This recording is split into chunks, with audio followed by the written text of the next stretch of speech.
ನಿರ್ಮಾಣ ಕಾರ್ಯಕ್ರಮಕ್ಕೆ ಪ್ರಥಮ ಮತ್ತು ದ್ವಿತೀಯ PUC ಓದಿರ್ತಕ್ಕಂಥ ಅತಿ ಹೆಚ್ಚು ಅಂಕ ಪಡೆದಂಥ ಮಕ್ಕಳಿಗೆ ಇವತ್ತು ಉಚಿತ ಲ್ಯಾಪ್ಟಾಪ್ ವಿತರಣಾ ಕಾರ್ಯಕ್ರಮವನ್ನು ಮಾನ್ಯ ಶಾಸಕರ ಅಧ್ಯಕ್ಷತೆ ವಿತರಣೆ ಕಾರ್ಯಕ್ರಮ ಹಮ್ಮಿಕೊಂಡಿದ್ದು, ಈ ಕಾರ್ಯಕ್ರಮಕ್ಕೆ ಮಾನ್ಯ ಶಾಸಕರ ನಿಮ್ಮ ಕಟ್ಟಡ ಕಾರ್ಯಕ್ರಮ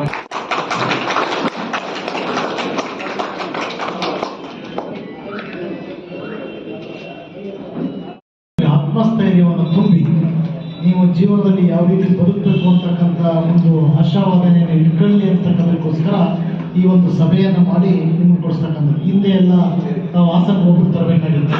ನಿಮಗೆ ಹೋಗಿ ನೀವೊಂದು 500,000 ರೂಪಾಯಿ ಖರ್ಚು ಮಾಡ್ಕೊಂಡು ಹೋಗಿ ಅಲ್ಲಿ ಕಾದು ಬರೋವರೆಗೂ ತಗೊಂಡ್ಬರ್ತಕ್ಕಂಥದ್ದು ಅವಕಾಶಗಳಿತ್ತು. ಆದರೆ ಇವತ್ತು ಸರ್ಕಾರದ ಸವಲತ್ತುಗಳನ್ನ ನಿಮ್ಮ ಮನೆ ಬಾಗಿಲಿಗೆ ತಲುಪಿಸ್ತಕ್ಕಂಥ ಕೆಲಸನ ನಾವು ಪ್ರಾಮಾಣಿಕವಾಗಿ ಮಾಡ್ತೇವೆ.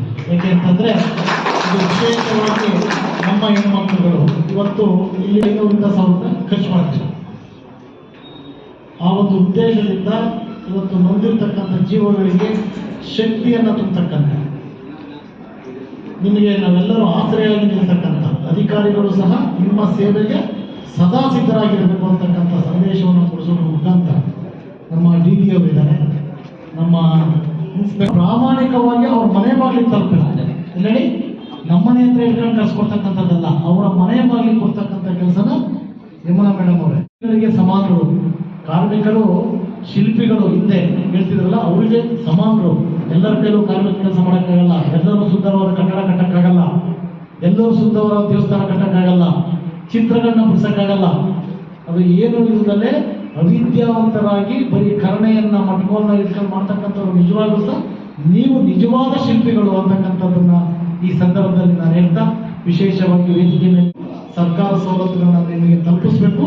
ನಿಮ್ಮ ಮಕ್ಕಳುಗಳು ವಿದ್ಯಾರ್ಥಿಗಳು ಏನು ಬಂದಿದ್ದಾರೆ, ಅವರು ಮುಂದಿನ ದಿವಸಗಳಲ್ಲಿ ಈ ದೇಶದ ಸತ್ಪ್ರಜೆಯಾಗಿ ಈ ದೇಶವನ್ನು ತಿಂತಕ್ಕಂಥ, ಈ ದೇಶಕ್ಕೆ ಸೇವೆ ಮಾಡ್ತಕ್ಕಂಥ ಶಕ್ತಿಯನ್ನ ನಿಮ್ಮ ಮಕ್ಕಳುಗಳ ಮೂಲಕ ನೀವು ಈ ಸಮಾಜಕ್ಕೆ ಕೊಡಬೇಕು ಅಂತಕ್ಕಂಥದ್ದನ್ನ ನಾನು ಪ್ರಾರ್ಥಿಸಿ, ನೀವೆಲ್ಲರಿಗೂ ಸಹ ನೀವ್ಯಾರೂ ಅಬಲೆಯರಲ್ಲ. ಕಾರ್ಮಿಕರು ನೀವು ಕಷ್ಟಪಟ್ಟು ಜೀವನ ಮಾಡ್ತಕ್ಕಂಥವ್ರು, ದುಡಿದು ಅನ್ನ ತಿಂತಕ್ಕಂಥವ್ರು, ನೀವು ಬೇರೆಯವ್ರ ಕಿತ್ಕೊಂಡು ತಿಂತಕ್ಕಂಥವ್ರಲ್ಲ. ಭಗವಂತ ದುಡಿತಕ್ಕಂಥವ್ರಿಗೆ ಒಳ್ಳೆಯದನ್ನ ಮಾಡ್ತಾನೆ. ನಿಮ್ಮ ಜೊತೆ ನಾವು ಸದಾ ಇರ್ತೀವಿ.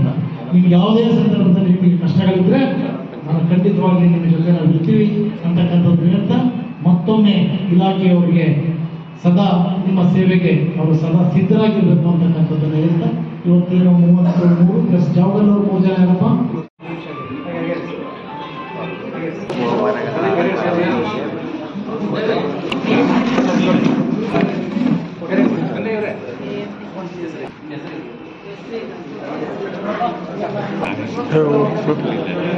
ಹೋಗ್ತಾರೀಗ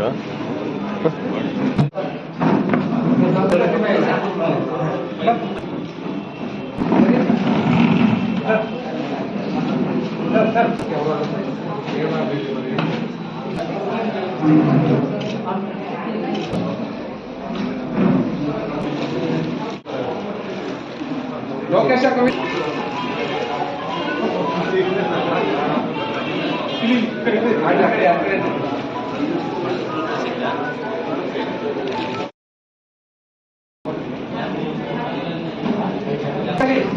ನಾಗಪ್ಪ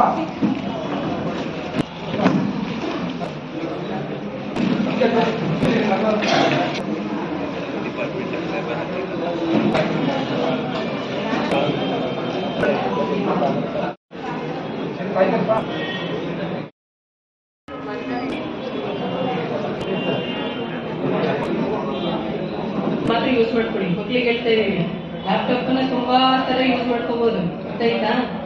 ಫೇಸ್ಬುಕ್ ನೋಡಿದೆ, ಯೂಟ್ಯೂಬ್ ನೋಡಿದೆ, ಅದು ನೋಡಿದೆ, ಇದು ನೋಡಿದೆ.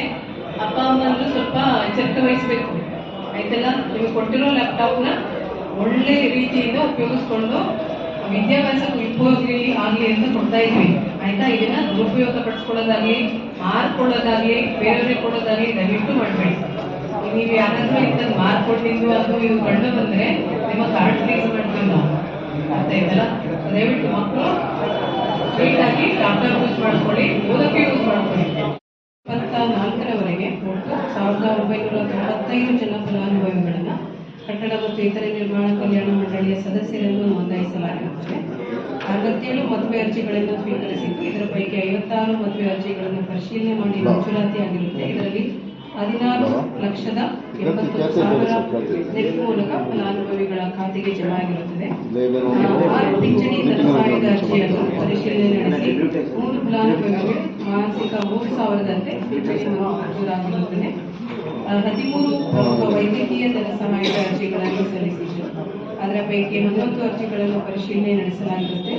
3,70,000 ರೂಪಾಯಿಗಳನ್ನು ನೆಟ್ ಮೂಲಕ ಫಲಾನುಭವಿಗಳ ಖಾತೆಗೆ ಜಮಾ ಮಾಡಲಾಗಿದೆ. ಫಲಾನುಭವಿಯನ್ನು ನೋಂದಾಯಿತರಾಗಿ ಮರಣ ಹೊಂದಿದ ಕಾರಣ ಅವರ ಅವಲಂಬಿತರಿಗೆ ಸ್ವಾಭಾವಿಕ ಮರಣ ಮತ್ತು ಅಂತ್ಯ ಸಂಸ್ಕಾರದ ವೆಚ್ಚವನ್ನು 7 ಜನ ಅರ್ಜಿಗಳು ಸಲ್ಲಿಸಿರ್ತಾರೆ. ಅದರಲ್ಲಿ 1,50,000 ಅವರ ಖಾತೆಗೆ ಜಮಾ ಮಾಡಲಾಗಿರುತ್ತದೆ. 950 ಅಸಂಘಟಿತ ಕಾರ್ಮಿಕರನ್ನು ನೋಂದಾಯಿಸಿ ಇಶ್ರಮ್ ಕಾರ್ಡ್ ಗುರುತಿನ ಚೀಟಿಯನ್ನು ವಿತರಿಸಲಾಗಿರುತ್ತದೆ. ಅನಾರೋಗ್ಯದ ಕಾರಣ ದೈಹಿಕ ದುರ್ಬಲತೆಗೊಳಗಾಗಿ ಕಟ್ಟಡ ಕಾರ್ಮಿಕರು ದುರ್ಬಲತೆ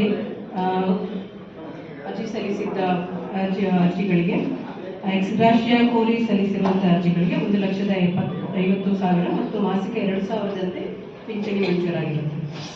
ಕರ್ನಾಟಕ ರಾಜ್ಯ ಖಾಸಗಿ ವಾಣಿಜ್ಯ ಚಾಲಕರ ಉಚಿತ ಅಪಘಾತ ಪರಿಹಾರ ಯೋಜನೆ ಅಡಿಯಲ್ಲಿ ಮರಣ ಸಂಬಂಧ ಸಲ್ಲಿಸಿದ 5 ಅರ್ಜಿಯನ್ನು ಪರಿಶೀಲನೆ ನಡೆಸಿ ಮಂಜೂರಾತಿ ಮಾಡಲಾಗಿರುತ್ತೆ. ಈ ಎಲ್ಲ